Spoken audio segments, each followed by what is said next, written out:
Hello everyone, this is John from IT Skills Academy.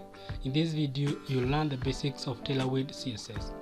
We will start by learning what is Tailwind CSS, how to install it, and we'll wrap it up by creating a simple landing page styled with Tailwind CSS. Before taking this course, you'll need to have some basic understanding of CSS, that is Cascading Style Sheet. This is because Tailwind CSS is a cascading style sheet framework. Now, without so much ado, let's get started. Now, what is Tailwind CSS? Tailwind CSS is a utility-first CSS framework for rapidly building custom user interface. It is basically a low-level CSS framework that gives you all the building blocks you need to build that bespoke design. Why Tailwind CSS? Tailwind CSS is a utility-first CSS framework, which means that we can use utility classes to build custom designs without writing CSS, the old version. It also brings about faster UI building process. Now, to get started with Tailwind CSS, you can install it using the VPN. This is the recommended method of getting started with Tailwind CSS, as you're going to be able to easily customize it, and you will also be able to install third-party plugins that will help you to build that UI design that you need on your website. We'll be learning how to do this step by step in a moment. To learn more about the advantages of Tailwind CSS, you can visit their website at www.tailwindcss.com. You can also use Tailwind via CDN. Here, you can get these on the Tailwind CSS website, but there are some limitations when CDN is used, like custom Tailwind's default theme can't be used. You can't also be able to install third-party plugins. Now that we have a basic understanding of what is Tailwind CSS, let's now try to install it on our computer using the VPN. Later, we'll be building a simple landing page styled with Tailwind CSS. Let's get started. Now, to install Tailwind CSS, we need to first of all create a project folder. So I'm currently on the desktop, and this is where I'll be creating my project folder.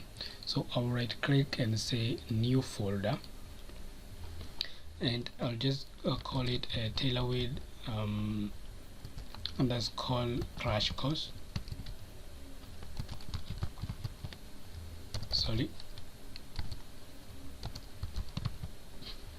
So this is our project folder within which we are going to install Tailwind CSS, and within which we are going to have our project.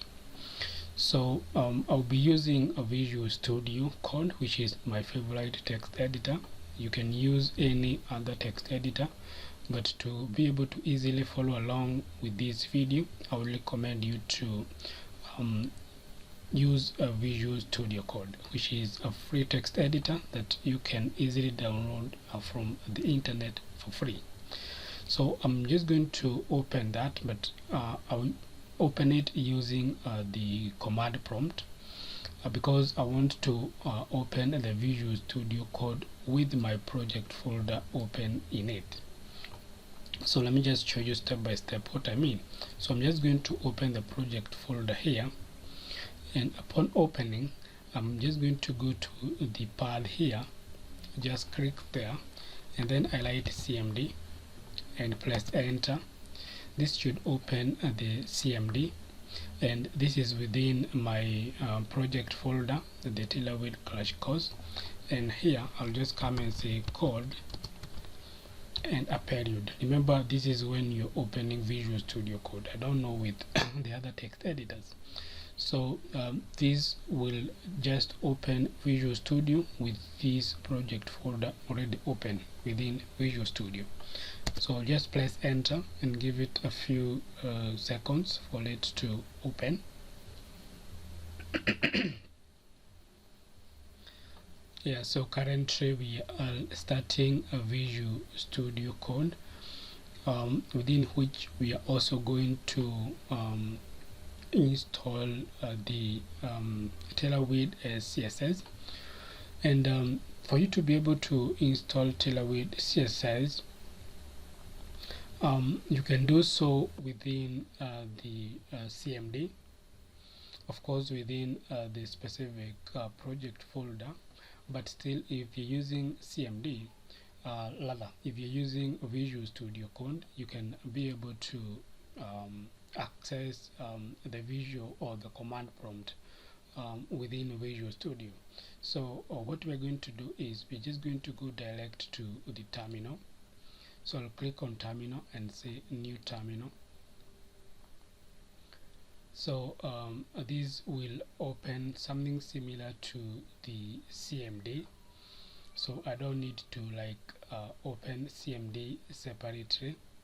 So let me just go take you to the Tailwind website, from where we are going to get the simple guide that you will follow when you're installing Tailwind CSS, especially from a terminal.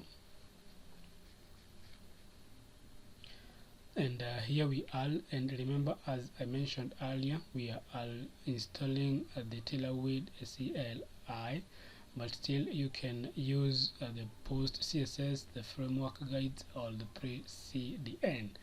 But that is not within the scope of this video. In our case, we're just going to focus on the Tailwind CLI. So the way or the reason as to why we are using this is because it is the simplest and the fastest way to get up and running with Tailwind CSS from scratch. So as you can see, the steps are very simple. We just need to go through 4 steps. So the first one is where we'll be installing the Tailwind CSS. We're also going to create our Tailwind .config.js file. Later we'll configure our template path. This is where we'll add the paths to all our template files within our Tailwind config.js file. Later we are going to add the Tailwind directives to our CSS. And finally, we are going to start the Tailwind CLI building process. This is where we run the CLI tool to scan our templates files for classes and also build our CSS. And of course, now finally, we're going to test whether all that is working in our HTML page, and we need to add our CSS or compiled CSS path within our head. So we'll be doing that in a moment. So let's get started. So we're just going to come on top here, and as you can see, we are within the terminal, and all we need to do is within our terminal write npm install d for global and Tailwind CSS. So we first of all need to write this line of code within our terminal.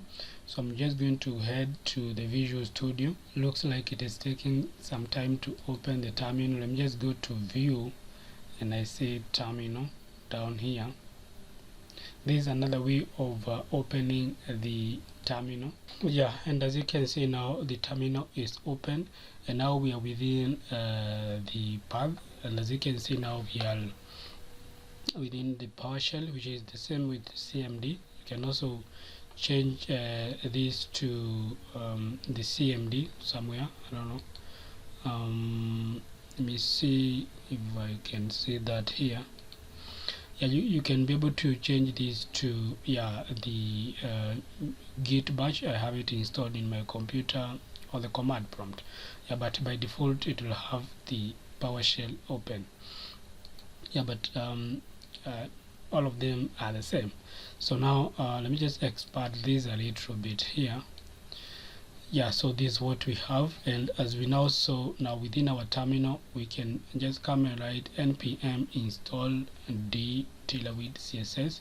So that's what we're just going to come and have in our terminal here. So that is npm install Tailwind CSS. So just like that, and then I press enter. So this will again take some time depending on your internet speed and also your computer's speed. So yeah, just be patient as it installs this, and because I don't want to waste a lot of time, I'm just going to pause it and then I'll be back when it finishes installing. Yeah, as you can see, it is still installing, so it has to finish all the way until the end.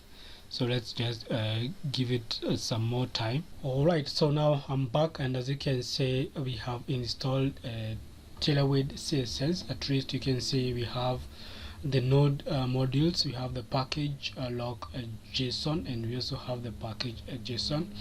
Found 0 vulnerabilities. Just ignore this for now. I think just the new version here.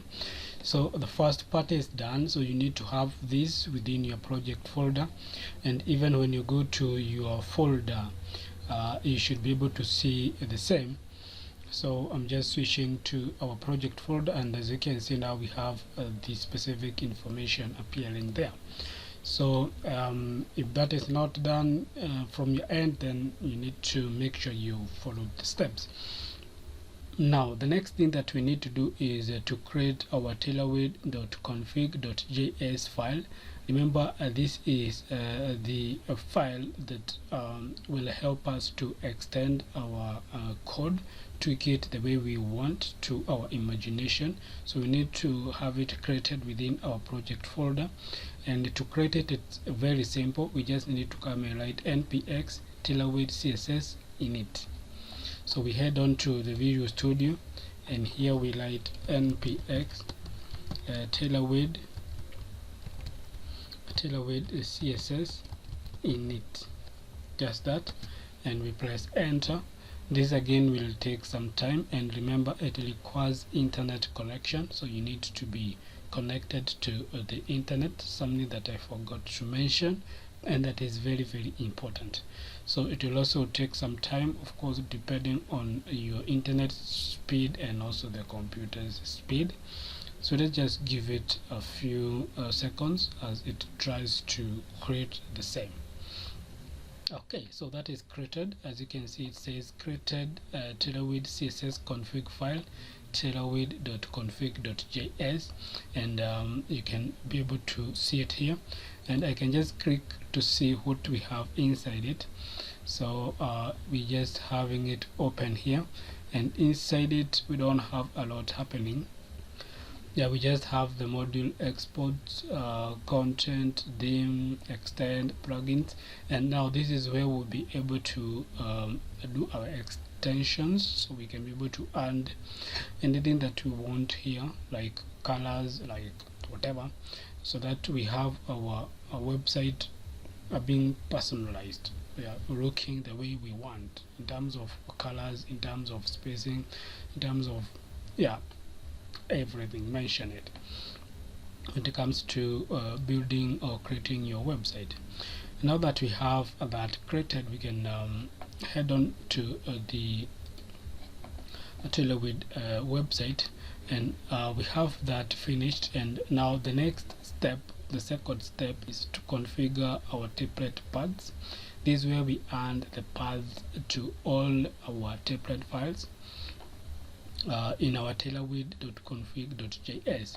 So we need to tell the Tailwind config file where our HTML, where our JavaScript files are, and we can simply just copy this and have it within our content.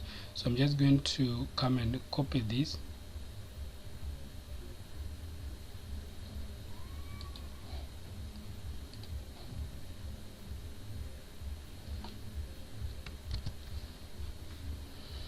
And now this means that we need to create a folder called CLC, but still we can change if we want to have our project within a different folder name.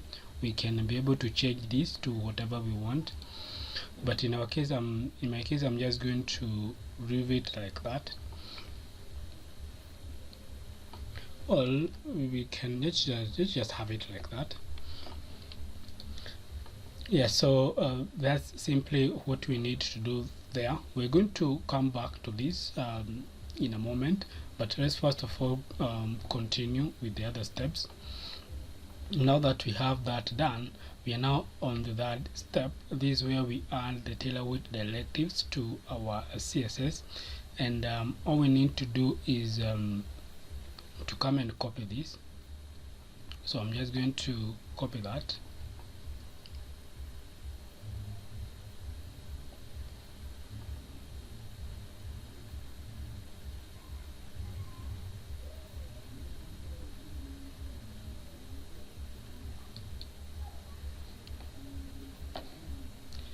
And what I'm now going to do is, within my project folder, the Tailwind crash course, I'm going to create a new folder, and I'm going to call it SLC. Remember, it is this one that we are also calling here. And now within this SLC folder, rather, I'm going to create a file and call it input.css.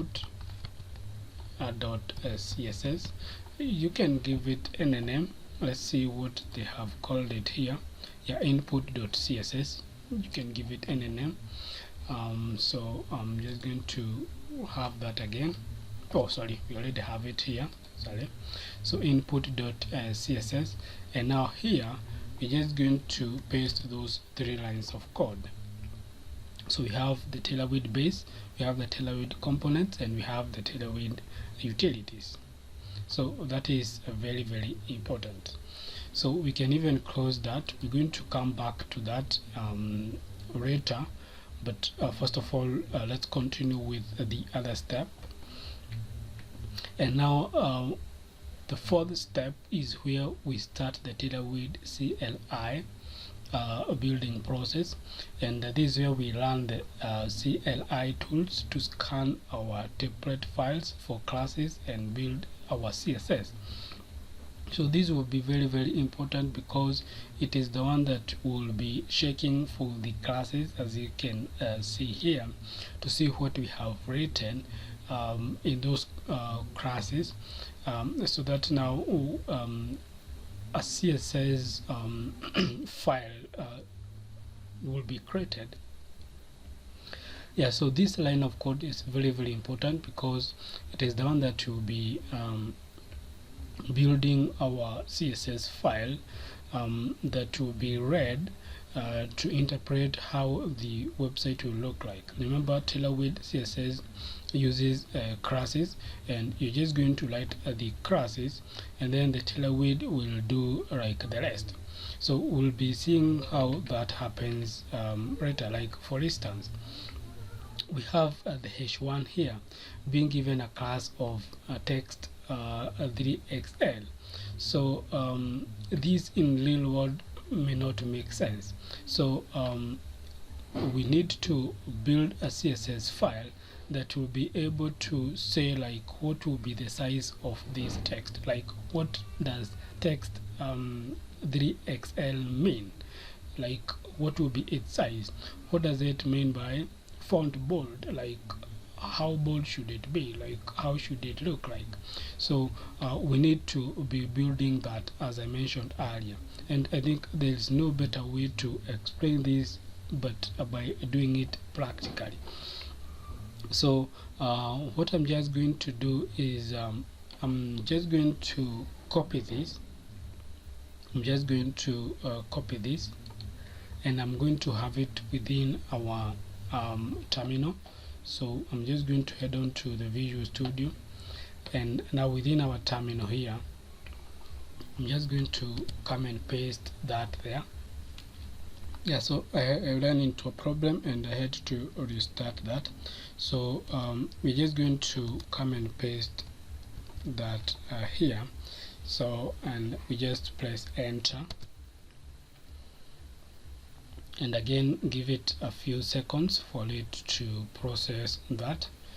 So this again I mentioned it's very important because the flag that we are having here is that is the watch. just means that it will be watching whatever we'll be doing. Remember, as we remember, I mentioned that Tailwind will be processing the classes that you're writing to be able to create a final CSS file that will now determine how your website will look like. So as you can see now, that is done, and we're having this warning, but just ignore it for now. This because we have not created any HTML files and all that, because that is what it is scanning, the HTML and the JavaScript files, as you can see on top here. And if you're not getting this, don't worry, because we'll be doing it practically so that you can be able to understand every bit of it. Yeah, I think there's no better way of explaining it but by doing it practically so that you can see it yourself. So now that is like the final step of building the CLI, the Tailwind CLI. So now the last thing that we need now to do is to just test whether the Tailwind that we have just installed is working, the Tailwind CSS that we have just installed, whether it is working. So what I'll just do is I'm just going to come and copy this line of code here, which is basically the HTML prototype, but with the link to our output.css file. And I forgot to just show you that. So when we run this line of code, the npx Tailwind CSS hyphen input and all that, a folder was created called dist, and now within this folder we have the output.css. So this output.css is very, very important, and I think we need to open it so that we see what we have inside there. And I'm just going to stretch that like that. So I just come and open the output.css, and basically what we now have here are the Tailwind classes or utilities. So we have all of them here. As you can see, we have all those styles here. Yeah, so this is very, very important. You need to make sure that it is as it is, as you can see it here. So all of this, yeah, so basically what will be happening is that we'll be writing our classes, and then they will be processed here, and then we're going to have the final product in the output.css, and this is what we are going to include in our HTML. So having said that, then we can just close that. And now what I'm going to do within the SLC folder, I'm going to create now our index.html. And now within the index.html, we are going to paste the line of code that we copied. Remember, this is just the HTML structure here. Yeah, and as you can see now within the head we have we are linking to our output.css,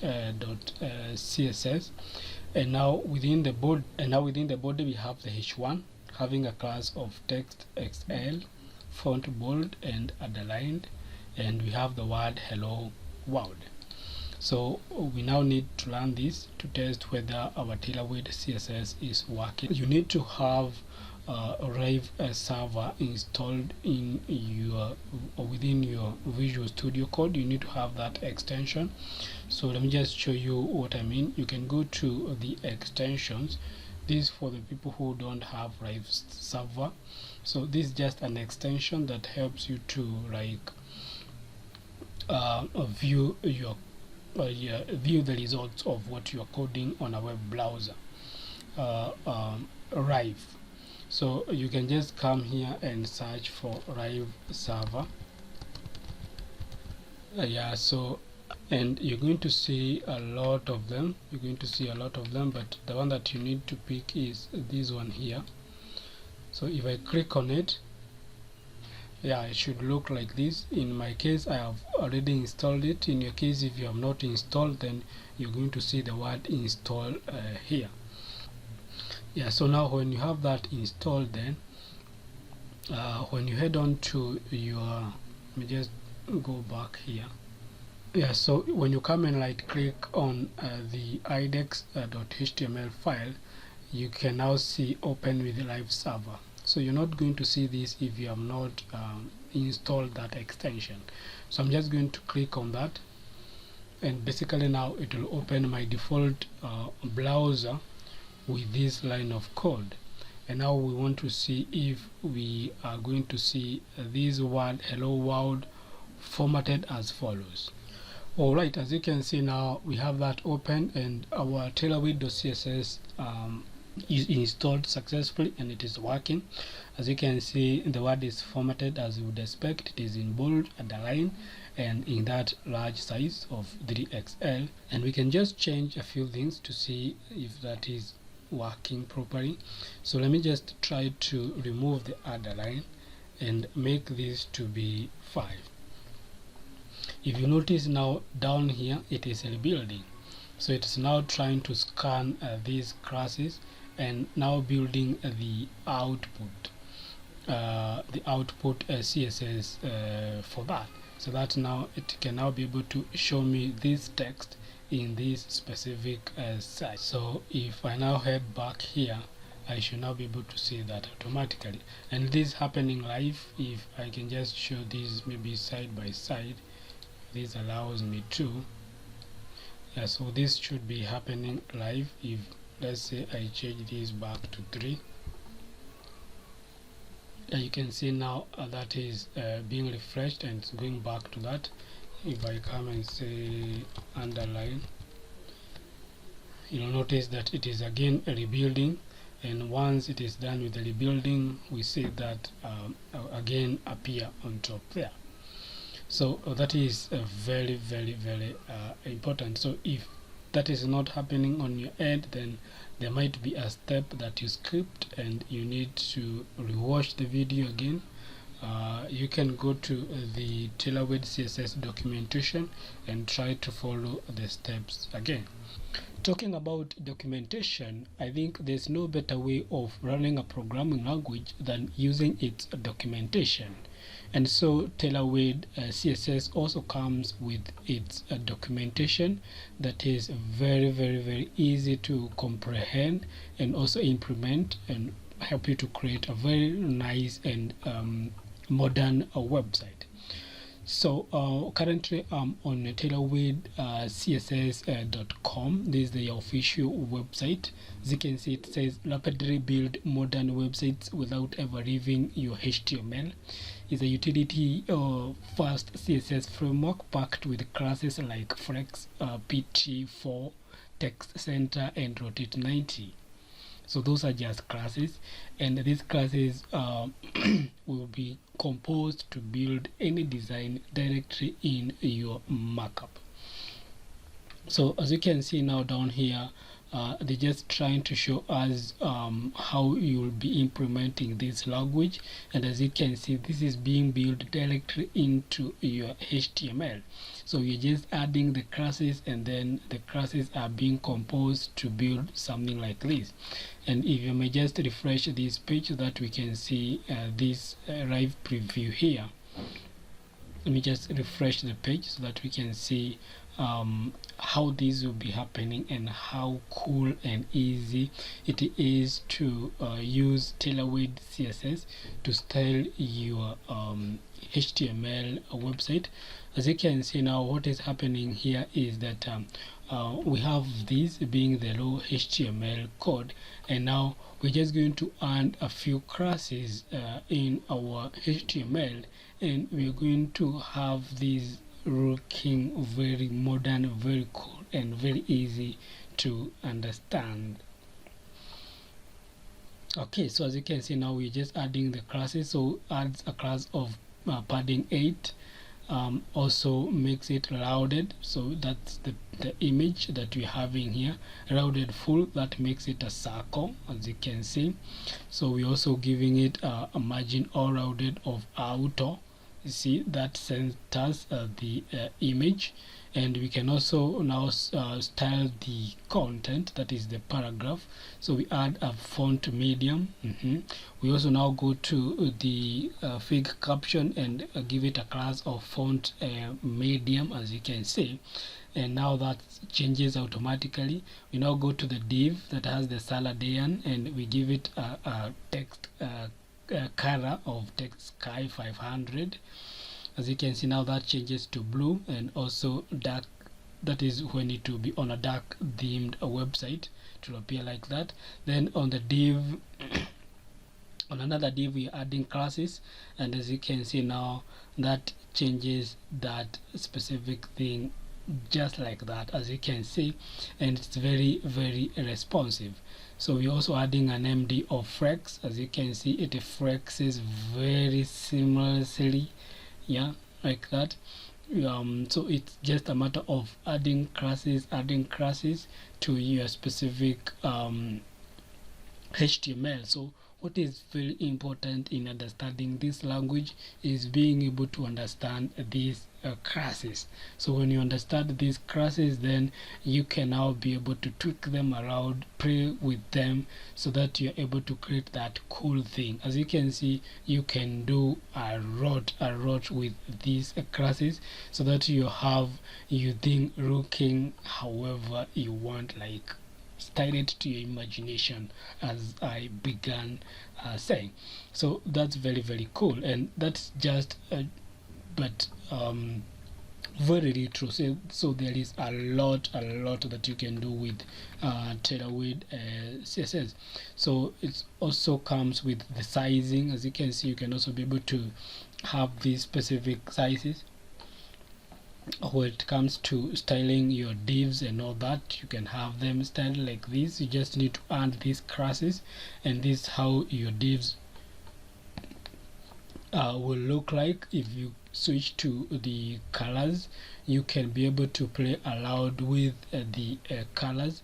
As you can see, all you need to do is to know the color that you want to add and the class that you need to add for that specific color. So like if it's for the sky blue, then you just need to add the BG sky, and then the saturation, like, yeah. So all you need to do is to add the BG sky and then a specific value. So we are moving from the light to the very dark, as you can see here, from the light to the very dark sky blue.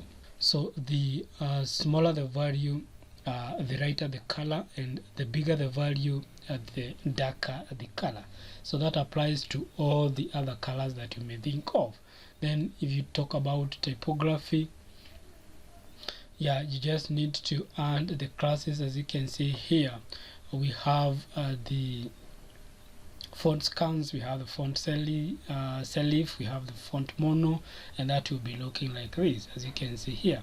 So if you just need to know what you want to do and the specific class that you need to add for that specific style to appear. Then talking about the shadows, if you want to add shadows to your divs and all that stuff, all you need to do is to add the class of shadow, and then say whether it will be small, medium, large, extra large. And you can also talk about 2XL, that will even make it even bigger, as you can see here. Okay, so there is a lot that you can do with this. Yeah, so build anything, build whatever you want, seriously. Yeah, so because Tailwind is a low level, it never encourages you to design the same site twice.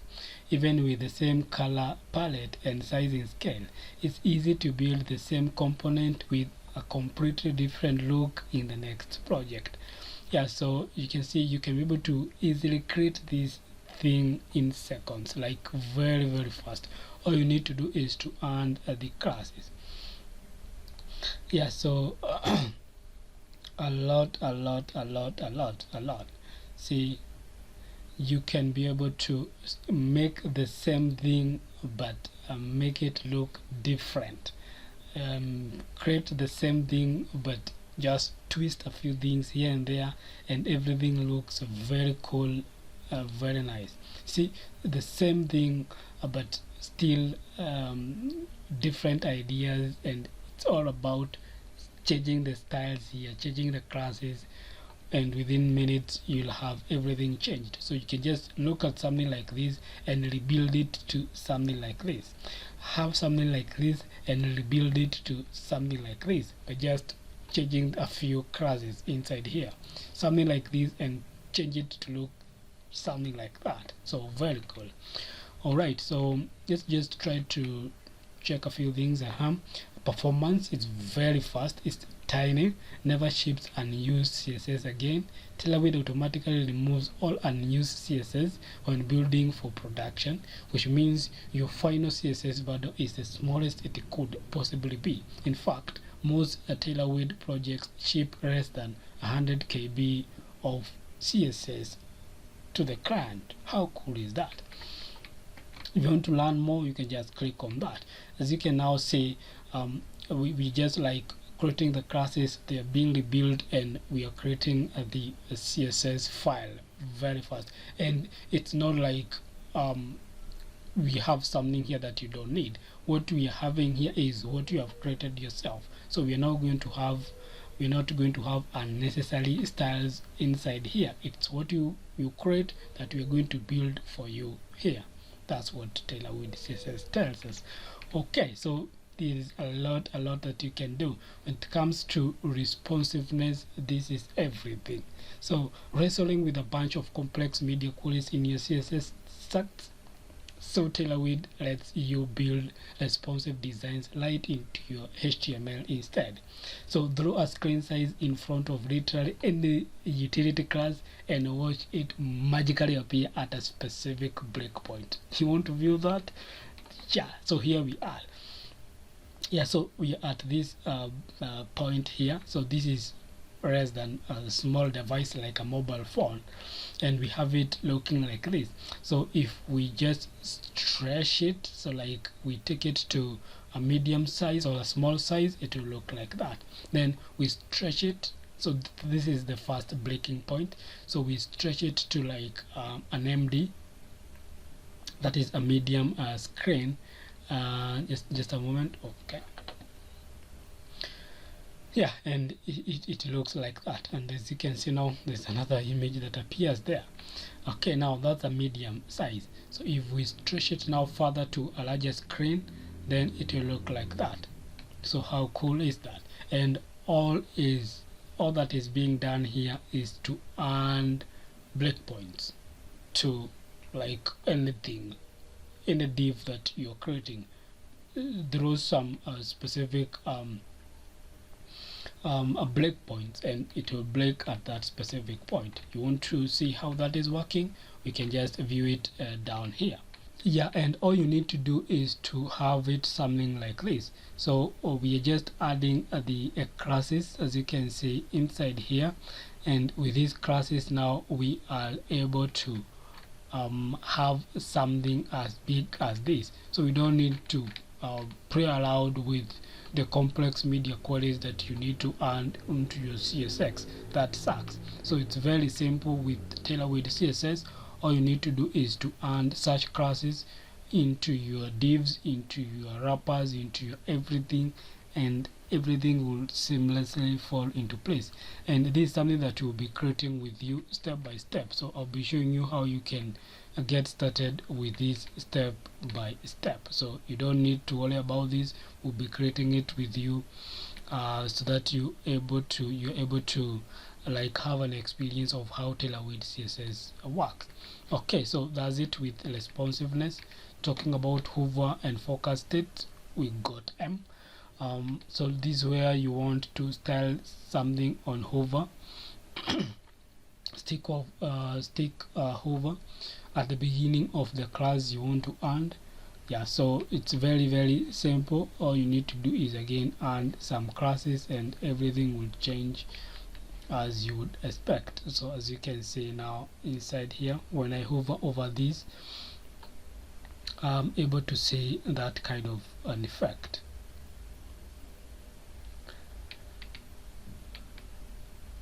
Yeah, so there is a lot that you can do. So just to save time, you can just look at that on your own. Now to get started, you just need to just come and search what you want inside here. Say for example you want to know about font size, so you can just come and say font size like that, and now pick among these options that we have here. Maybe we can start with the font size here. Setting the font size, you want to know how you'll be writing your classes within your HTML, and this is how it will look like. So now we are on setting the font size. Control the font size of an element using the text size. So it's very simple. You just need to put a class of text and then hyphen the size that you want. Yeah, so and the size can be SM, which should look like this, base like this, large, XL, 2XL. Yeah, so you're wondering how you're going to do that. Yeah, within your paragraph or whatever you want to add that size, just give it a class. Like in this case, we're having a paragraph and it has the content of the quick brown fox. Now we're going to the paragraph and giving it a class of text SM, so it will look like what we're having on top here.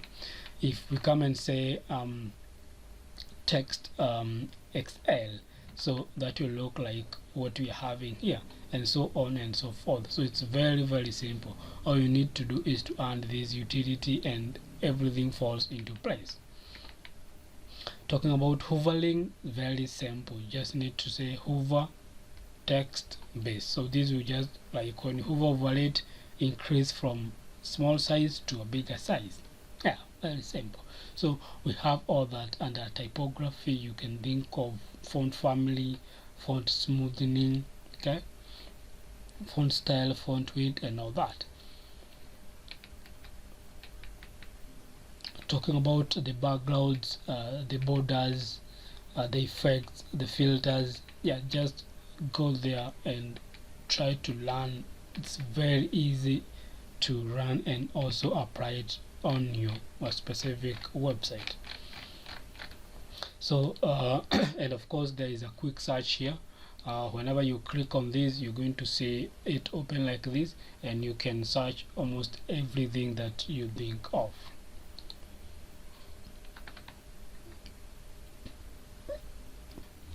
Now to sum it up, this is what you'll be creating, and this is very responsive. As you can see on this large screen, this is how things will be arranged.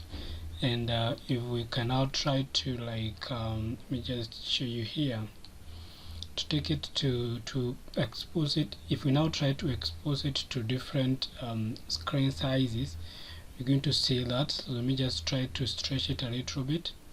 You can see now that's another breakpoint where now we are having two images instead of one, and then the text is also like appearing now down here instead of being on the image.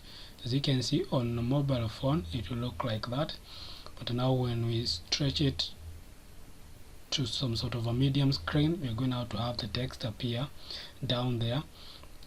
And when we keep on stretching it like that, we're also now going to see yet another image, and now we're going to see the button appear here. Remember, on a medium screen, we are having the button appearing there. And then now the button is moving as we move to a bigger screen. It's moving on the right, far right. And if we keep on now stretching this to expose it to another breakpoint, we're now going to see it behave now like that. So we're now going to have the images appear on the right and the text appear on the left, arranged in the specific order.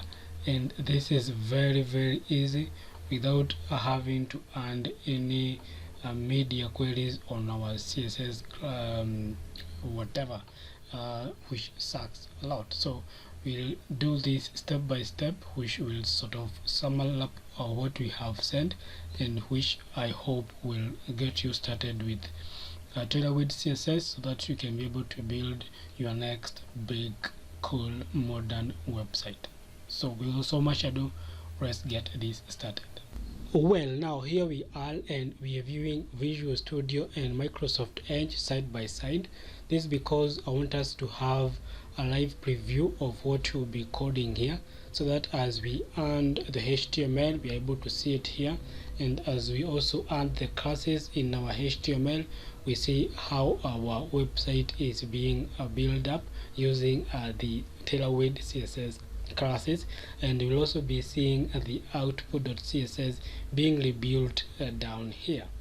So now, before we start, I would also like to mention that I have included the images that we are going to use in this project. I have them in our subfolder CRC. So the image is images, rather the folder is images, and we have the 3 images, the category 3, the image 5, and the image 6. So those are the 3 images that we're going to use in this specific project. Okay, now to get started, I'm just going to go right into the body, and here what I want to do is to first of all add some comments. This because I want my code to be something that someone can be able to read and understand. So I just come and say wrapper starts here. Sorry, let me get that again. A wrapper starts here, and we can also come and indicate where it ends. So I'll just duplicate that, and I can just come and change this from start to, let me just have it with end. Yeah, like that. So that will just help us to know what we are doing here. So I'm just going to have those comments like there. Okay, so now the next thing that we want now to do, of course, is to have that wrapper, and we're going to call it main. We're going to call our wrapper main, and just for the purpose of helping us to style our content, we're also going to have another div here, or a div that will also act like the wrapper. So like everything now should appear within these HTML elements. So we should have everything within that HTML elements, but of course we will be having them, of course, within their own subdivisions, so that we can be able to like easily style them individually.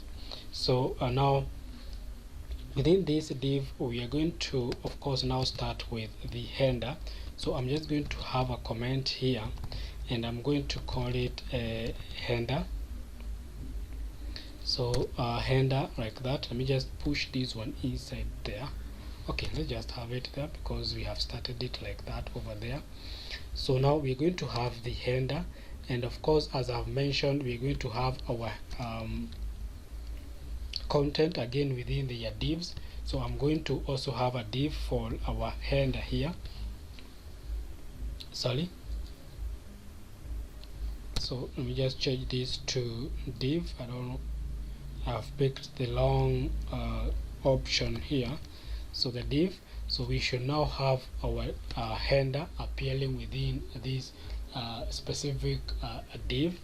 And so now what we are going to have inside this is we're going to have first a h1, and we're going to have the content being green fresh foods. Yeah, and now down here we can have a paragraph, and we can just come and say all green. Okay, so that will be our header. It will just look like that, as you can see. And maybe we can just come and copy this and have it down here, so that we are able like to understand where everything starts and ends. So we can just have it like that. Let me just have it spaced out like that. So now the next thing that we want to have is the images. After the header, we want to have the images. So as usual, we're going to start with a comment. So I'm just going to come and say images So images, and of course again I just want to duplicate this so that we are able to like know where things start and where they end. Okay, so now we are having the images. Let me have them being focused like that. And now of course within this we want to have again another div that will like wrap our images. So I'm just going to come and say div, and now our images should be here, and because we have 3 images, we're just going to come and say image. So we're just going to have the first one, and we're just going to duplicate this. How we duplicate it in Visual Studio is we hold the Shift key, the Alt key, and the arrow pointing downwards, 1, 2, like how many number of times that you want to duplicate. In our case we just want 3. So we have that, and we also want to include classes within our images so that we are able to style them. So for that I'm just going to press on the first one, hold Alt, the second one, and the third one, and this allows me to add classes to all of them. So so far so good. So all that we have is this right now. Now we can try to add the images. I've just shown you the images a few seconds ago, so let's try to add those images right here.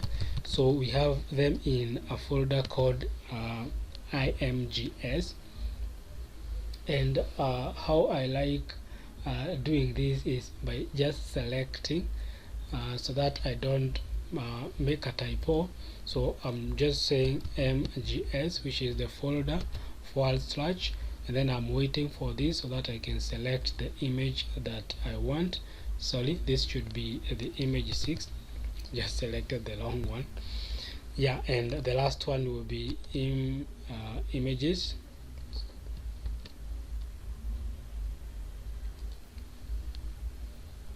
So imgs / and for this one I'm going to go with the category. So now as you can see, we now have the 3 images. We're about to have the 3 images here. Yeah, and looks like we are missing the third image here. I don't know what's happening, so let me try to redo this again. So mgs, and here we want to have the image 6, so I'll just come and click on this, and then I select on image number 6. Yeah, and that should give us the 3 images. We're about to see that there, and that is it with the images section. So we have the first one there, the second and the third. So that looks cool. So we'll be styling that in a moment. First of all, we want to finish with the HTML first. Now the next thing that we want to have is the description. So I'm just calling it description. You can give it any name. So the description, and we're also going to duplicate that here, so that now we are able to understand that everything to do with the description is inside here. Okay, so here we are going to have the DL, description list. You can use any HTML element. I just decide to just use the DL, and within the DL we are going to have the DT, I think the description term or something. So the DT, and here we are just going to come and have a review. So that will be our heading wrapped within the DT, and now below that we're going to have the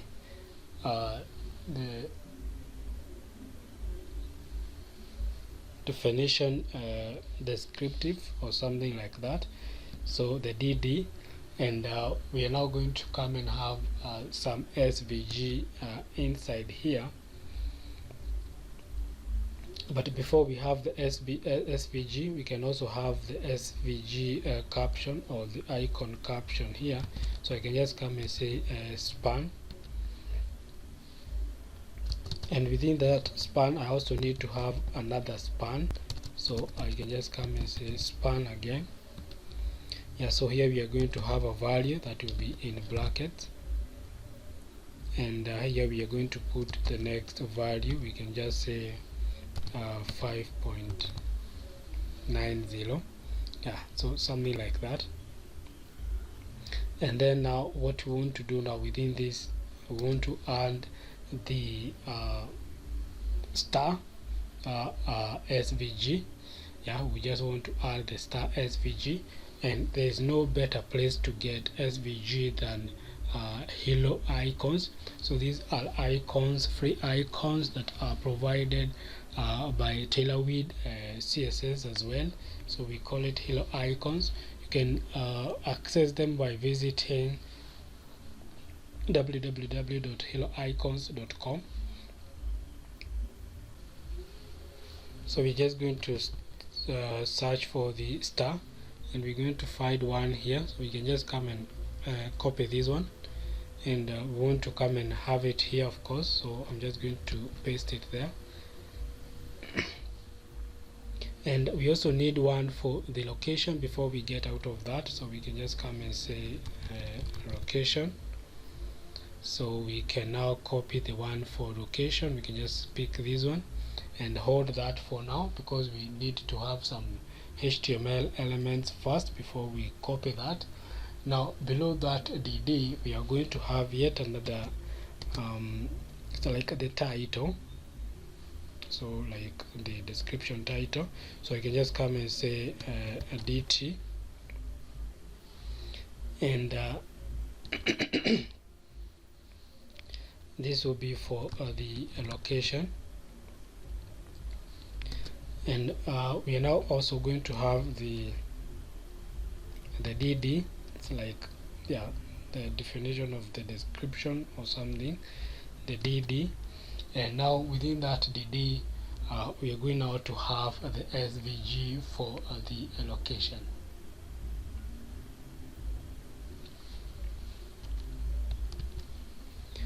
And we are going to have a caption for that icon. So it's for location, so we can just come and say location is like that. Okay, so we should be previewing what we are doing there.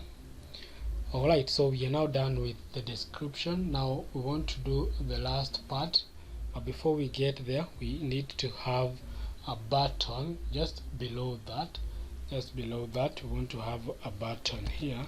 So we can just come and first of all, just to help us to easily style our work, let's have our button wrapped within a div like that. So the button, and the button we can name it maybe order now bus. Okay, so now the last thing that we now need to add here is the content. So we're just going to come and say content, maybe content, and just have that there. I'll duplicate that. Yeah, and now here we are going to have the paragraph. So this one should be somewhere there, and we can just have some dummy text. Yeah, just like that.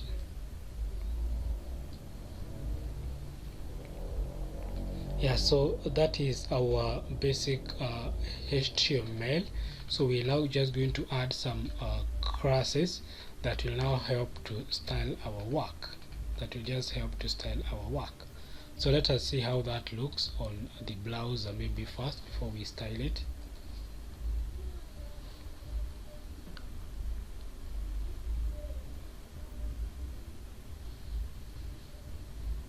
Okay, so that is what we have. That's what we have for now. So we want now to style this so that it is looking cool and mobile fast. This is responsive. So I'm just going to have it back there, and now we want to add the classes, and we're going to start from the very top here, and that will be the main. And remember, the main is lapping everything, so whatever class that we add here will be inherited by everything that is within the main wrapper. So we're just going to have class, and the first thing that we want to do is to add a margin top and bottom of 6, and also padding right and left of 4.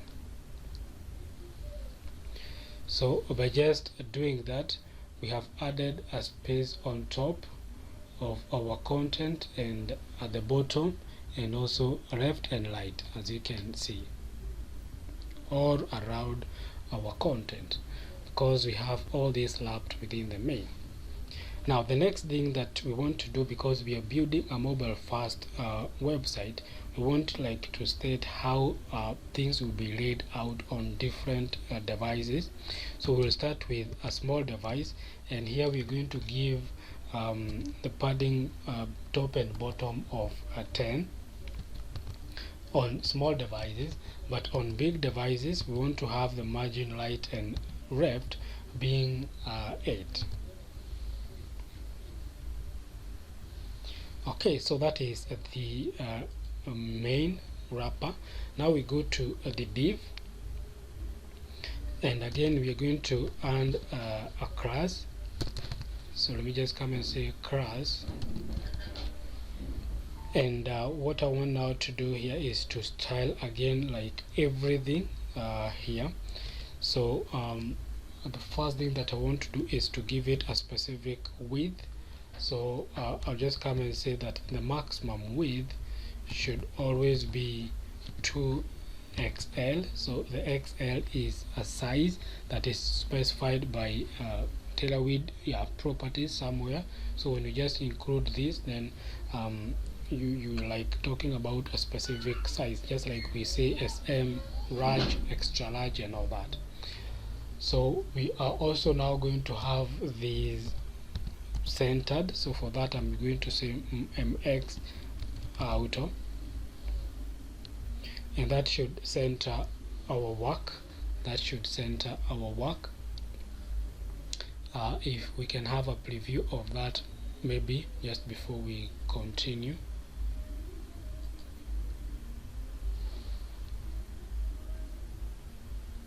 Yeah, as you can see, that is centered like that, and it is everything and has that specific width that we have specified. Okay, now the next thing that we also want to include is a grid. We want to have our stuff in a grid. So a grid, and we are going to state the number of columns in our grid. So we'll say a grid, and we'll have it with a grid of calls 1. So we're having it with at least 1 column. That is on a small device, but when we get to bigger device, we're going to increase the number of columns to 2. So we'll maybe start with LG and have it on with the maximum width of 5XL on large devices. But again, on large devices we wanted to have a gap of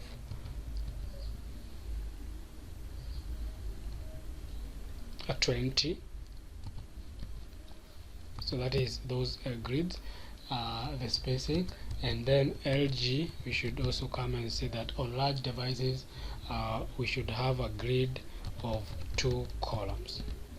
Okay, so that is the wrappers. We have just tried to style them there. So all those classes that we have applied will be inherited by every content that we have here, because they are wrapped within those divs, those elements that we have styled there. Now let's start to now style the individual elements, starting with the header. And with the header, first of all, we'll have it with a relative. Then we're also going to have a padding of 3, and we're going to have the call start at 1. So remember, we have a grid. So here we are just like stating where this specific header should be placed within the grid, like on which column should it be. So because we have two columns on large devices and we have one column on small devices, so we are saying on small devices then it should like come first, and so on and so forth. So we'll also say allow start 1, and for all that to work we need to come and add the flex, and the flex call reverse. So the flex call reverse will just reverse the order of the HTML. So flex call reverse. Yeah, so now like what we have here, we have the H1 coming first and then the all green coming second, but now with the reverse we are going now to have that reverse, so that we have the all green coming first and then the green fresh coming second, which is the reverse of what we have here.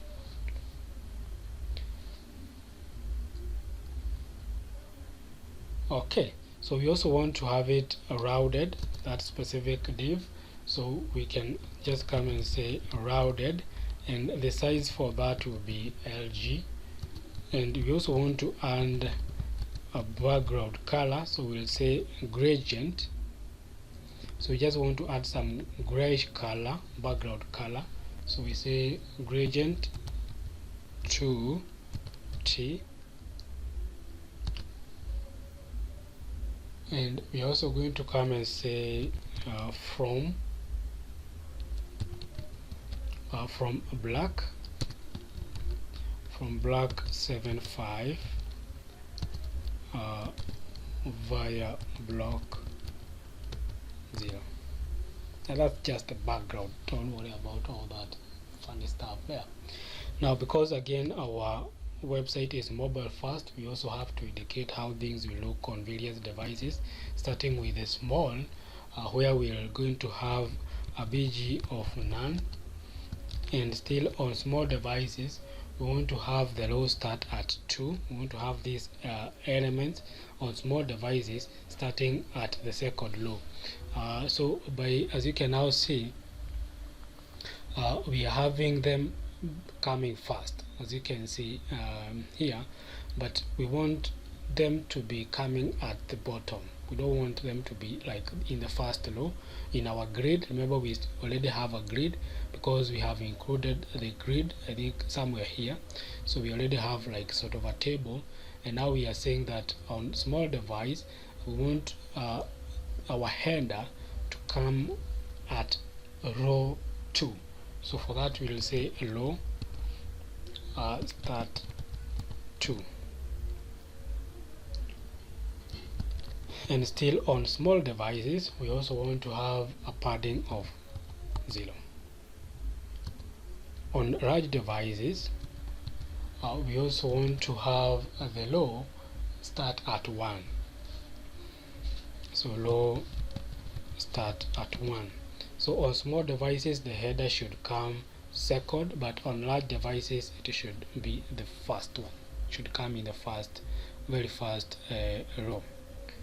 Okay, so we have that appearing as it is right there. So let's see it on a large device, how it should look like.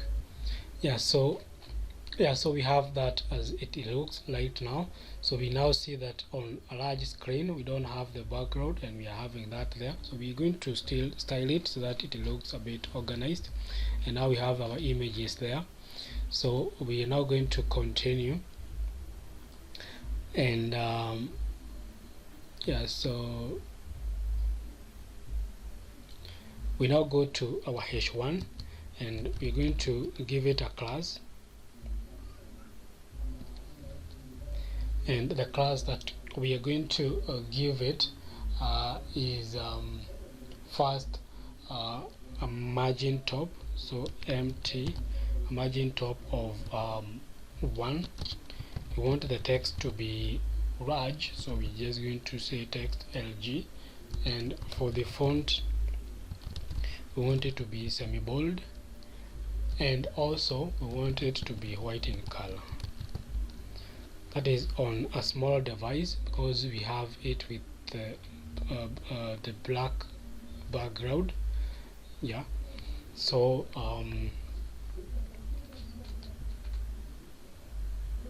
yeah, as you can see it over there.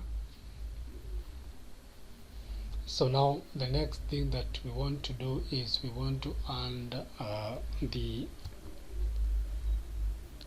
properties, the classes that will help us to also determine how it will look on the small and large devices. So on SM, that is small devices, we want the text to be slate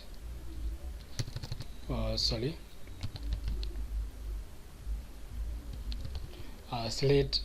800. So that's just the color, and we just like having that bigger value so that it is like darker slate.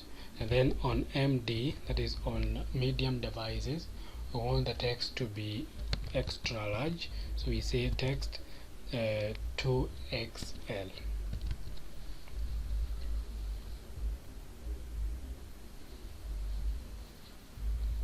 Okay, so that is for our header there. Now the next thing that we want to style is the paragraph, so we come and say class, and the first thing that we want to do is to have it being small, so text and the size is small, reading of 4, and we also want to have the font being medium, and also the text to be white. Sorry.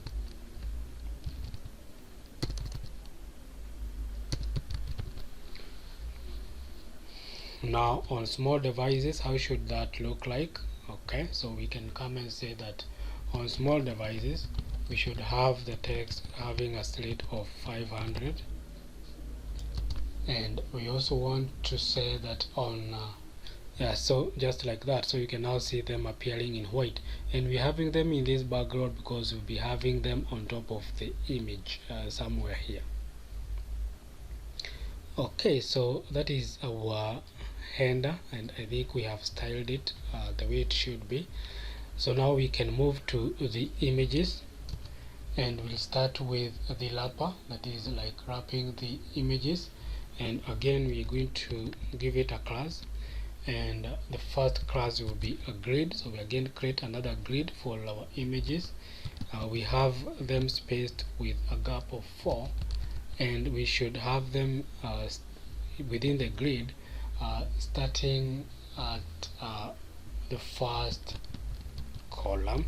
So start at 1, so this should be the first, that is on like the size that we're having right now, the small device. So start at 1, and we also want to say call, so this will push it at the very end when we say call at the 3. So it's like we have a grid of 3 columns, and we are now saying that on small devices we should have them start, but on large screen we should have them pushed at the very end. Yeah, something like that. Now we can also come and say that a row should be row start at 1, so it should be on the very first row of our grid. What should happen on small devices? So SM, we should have the margin bottom of 6, and on SM, on small devices, again we should have a grid of 4 columns for our images. So that is on small devices. What about on large devices? We should have them spaced with a gap of 6. Then on large screens we should have the call start at 2, so like we should now start, they should now start appearing in the second column of our grid. So second, I should have that as second, like that. And also on large devices we should come and have them with row and 6.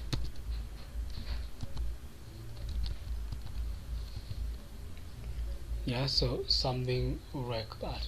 And also on large devices we should have the low span. So this is just like how it should span, how many columns it should span. So like if we have 4 columns, we can have it span like the first 2 columns so that it is longer, and then we have the 2 other columns. So we can just come and say a low span 6. And on large devices again we should have it with a margin bottom of 0. Okay, so that's it for that specific div, and now it is looking like that. You can now see our text appearing on top of the image as we would expect, but it's coming all the way on top here. So let's now try to style the images and see if we'll be able to fix that. So we'll go to the very first image here, and our very first image here we're going to have it with a width of full, and the height should be 60. We also have it with an object cover, and it should be rounded raj. Now on small device, how should we have that? On a small device we should have it with a height of 52, and then on small devices we should have the call span 2. So we like going to take a space of 2 columns on a small device within our grid, and here we are going to also have on right devices the call being full, like we're going to take the whole grid, the whole space for the grid. So full.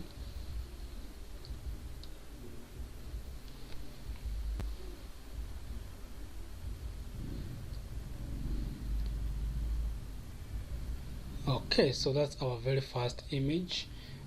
So now here for the second image we'll start by hiding it, so hidden, and we're also going to have it with a width of full, and also have it with a height of 52. Not forget that it should also have an object of cover, and also we also need to have it rounded LG. And now on small devices, how should it behave? So on small devices we are going to have it in a block. So I'm just going to come and say block, and on small devices again we're going to have it with a span of 2, so it should span along 2 columns, and on MD size we should have it span only 1, and on large screens, sorry, we should have a hyphen here. On large screens we should have that do what? So we should have that having to start at low 2.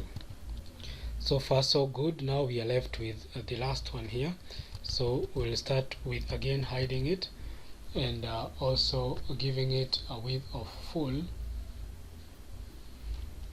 So we're just going to come and say w full, width of full, and then the height should be again 52, object of cover, and it should be rounded raj. And now on medium devices, how we should have that is that it should be a block just like we have on top there, and I have this with a typo, should have it as block, like that. Yeah, and then we're also going to come and say that on large screens we're going to have the row, we're going to have them starting at row 2,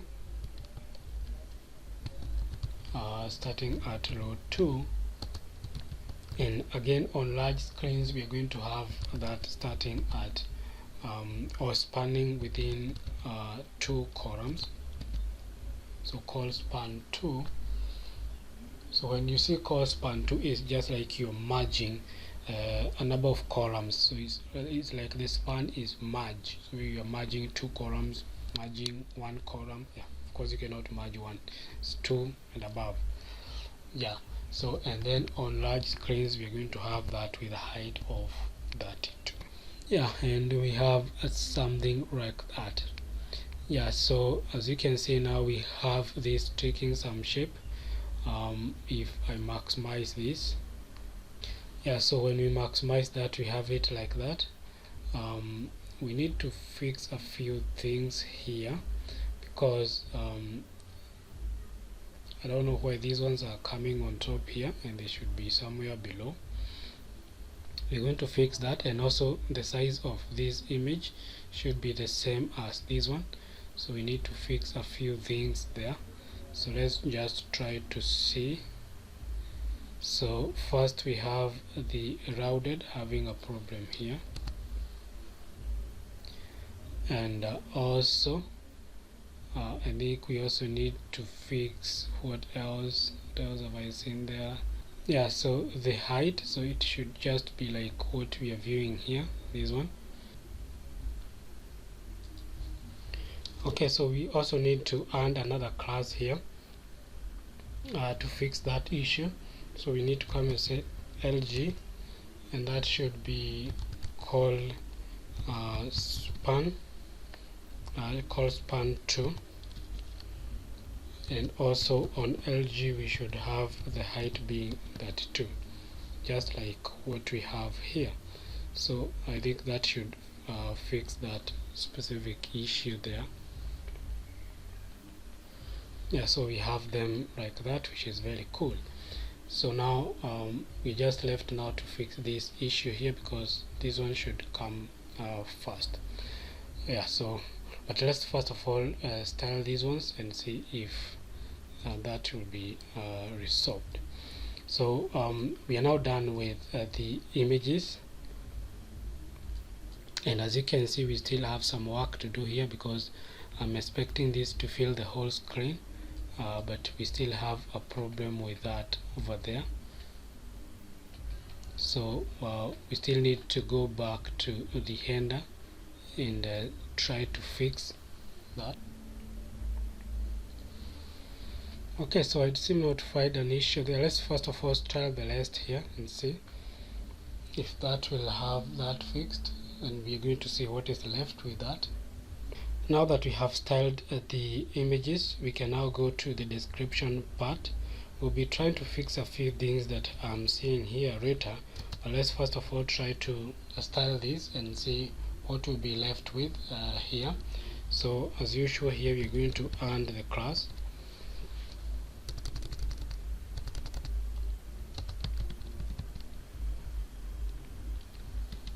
So the first thing that we're going to do here is to give it a margin top of 4.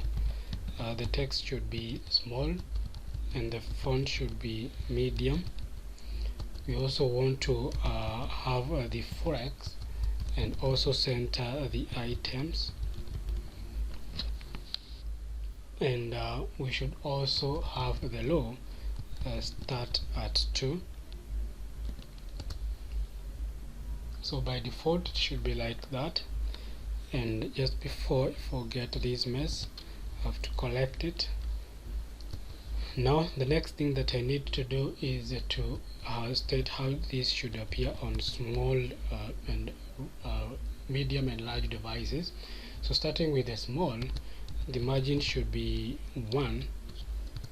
Sorry, I should have with a semicolon and then empty 1, like that. And then still on small devices we should have it start at low 2,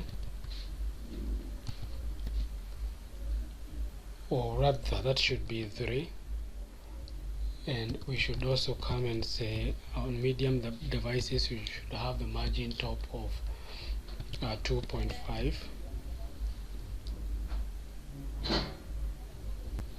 and on large devices should space this. On large devices what we want to include is the low to start at 2. So this one should now appear, the content here should appear, this content here should appear at row number 2. Okay, so that is for that, the L. Now we want now to go to the next, that is the review. We're just going to give it a class of CL only, so class, and we just say CL only. Okay, now we move to the DD, and this one we just come and again start with the class, and we want to first of all give it a color, so that will be indigo 600. Flex, by adding the flex we can be able to have the items at the center.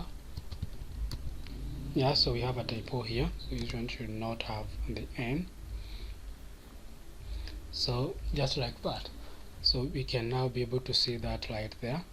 And now we want to move to the next thing, that is the SVG, and we're just going to add some classes on it. So we're just going to come and get rid of this and say ML1, and stroke should be current.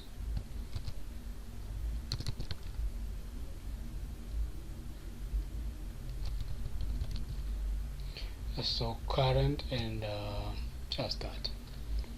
So this current, it will just inherit the color of the specific div, all this HTML element. So that is that specific color there. So we can now come here and add the width and the height. So I can just come in here and say that the width will be 24, while the height,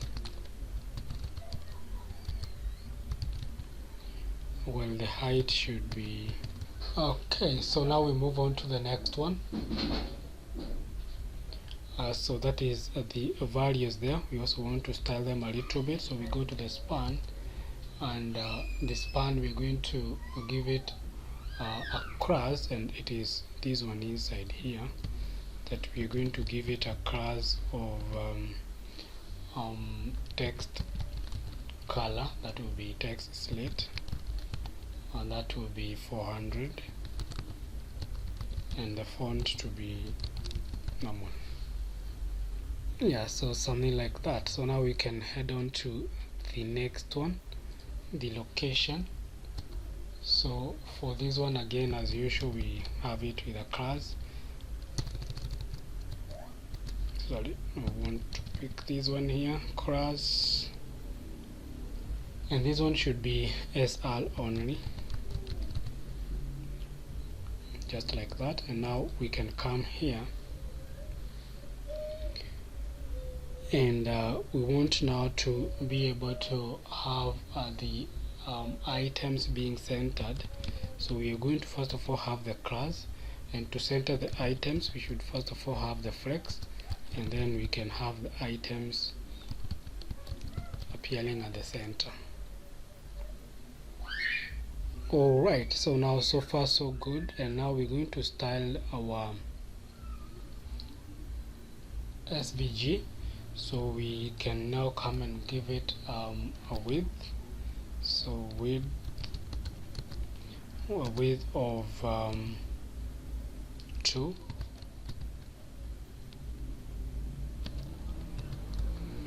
and also a height of the same. So we're just going to come and say height of 2. Now we can come and get rid of this, and we can style it the way we want. So we can just come and have it with mx of 3, and also the text to be slate 300. We have that missing. Alright, so I think we need to fix this. This should not be 2 but 24. I think that's why we are missing it there, because it's a bit too small to be visible. Yeah, so we should have something like that. Okay, so now we are moving on to the next thing, and that is our button.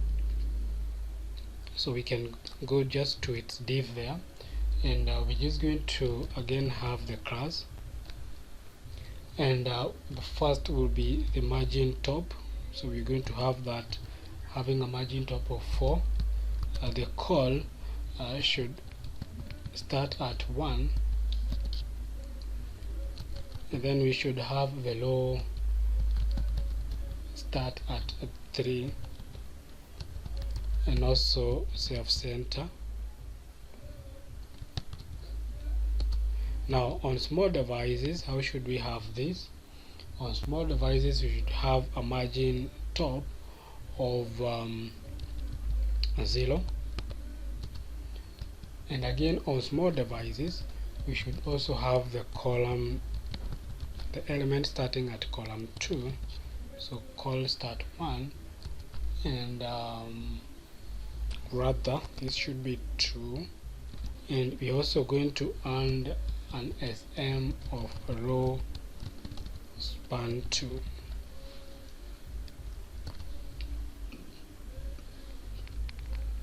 On large devices, so LG, we're going to have the column, the content starting at column 1, and on large screens the row should again start at the row number 3, and still on large devices we should have this element moved to the very end. Okay, so now we can have our button styled, and this one will be again very simple. So we're just going to first of all have it with a type of button. Sorry, it should be equals a button, and we are now going to come and have the class, and that should be bg indigo,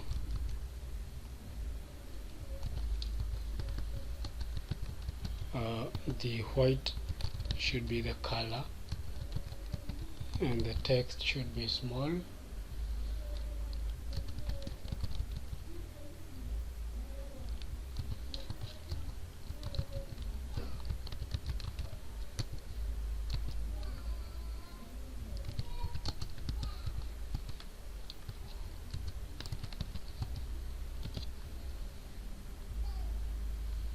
should be rounded LG.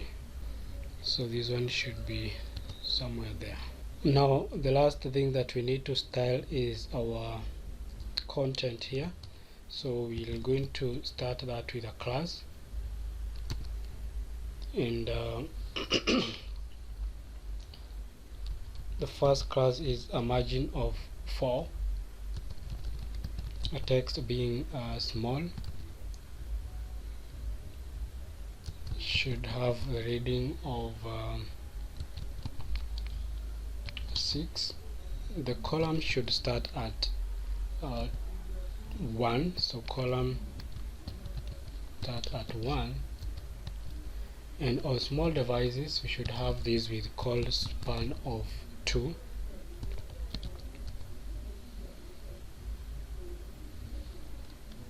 On large devices, how should we have this? on large devices, we should have it with a margin top of 6, and on large devices we should have that start at row number 4. So remember, all this concept, we are talking about a grid, and we're just like specifying where these elements should appear on our grid. So when we say row start 4, just like saying on row number 4, that's where you should have our content. So within our grid, then we have 1, 2, 3, 4. Yeah, so, and if you notice now on top here, we were saying 3 because we want it to be on row 3, because we have at least 1, 2, 3, 4 grids. So on this small device, then we should have it appear like that. So when we say 4, again, it will be pushed to the very end on a large device. Yeah, and I think that's all. And as you can see, it's looking so nice, and as we would expect. Maybe we can just change this and maybe give it some darker color. So we can just go to the location, and we can just have that with what? So span. Yeah, so we can have now this one inside there.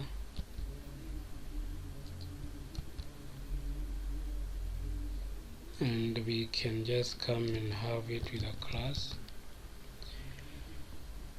of maybe text slate, maybe 300. Let's say 300. I think 300 is so saturated. We can talk of 500.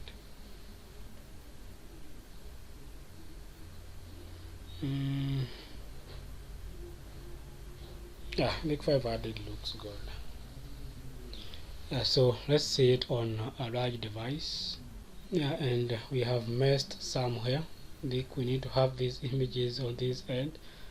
On this device it looks good. Let's try to stretch it and see. Okay, it's moving as you would expect. But when it gets to the large screen for the images, we are losing something.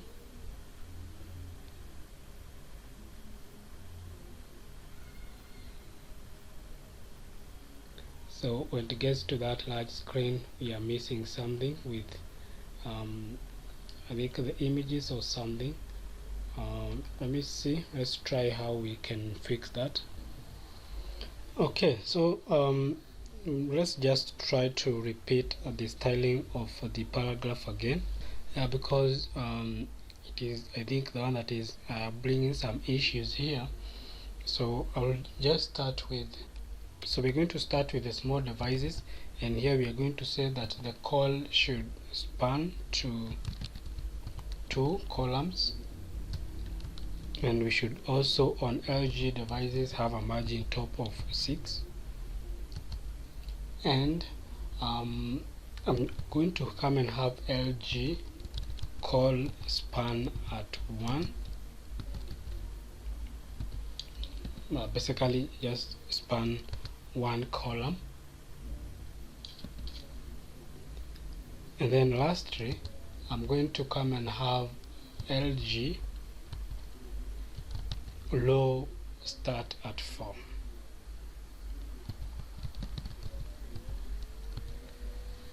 Yeah, just like that, and I think that should fix the problem. So that now we have this on large devices appearing below this, just as it is appearing here, and the images should appear on the light. So let's now try to see. Now we are having it on the very small device looking like that, and then when we start to stretch it, we have the image growing, as you can see. Now we have it in 2 columns, and we can just have it like this, and we have the button appearing on the very end, so it's appearing at call start at 4 or call end 4. And if we stretch it again, we're going to have it like that.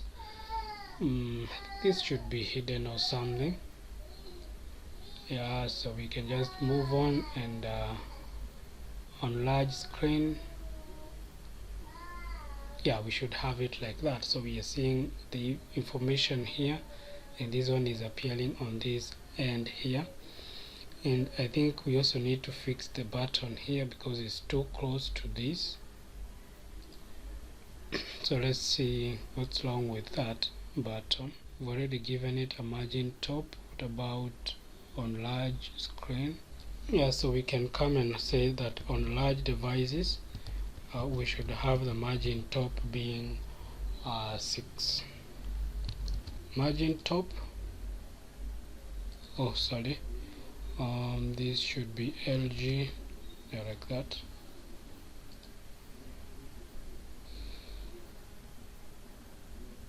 Yeah, so we have that solved like that. So we have it now having that specific space. It's something that I don't like, but we can just stick with it like that. In this specific size, we should just be seeing 2. We should not be seeing this, and if we are seeing it, we can try to stretch it. Yeah, but I think that should be something that we can do some other time.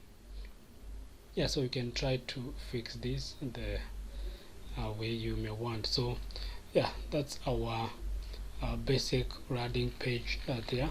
Yeah, as you can see, it's appearing so cool. So there's a lot that you can be able to do with Tailwind classes, but that's what we are able to cover within the scope of this video. Thank you very much for watching until the end. Just leave a comment below there, just what you felt about this tutorial, and I'll appreciate that. So see you in the next one, and as usual, stay safe.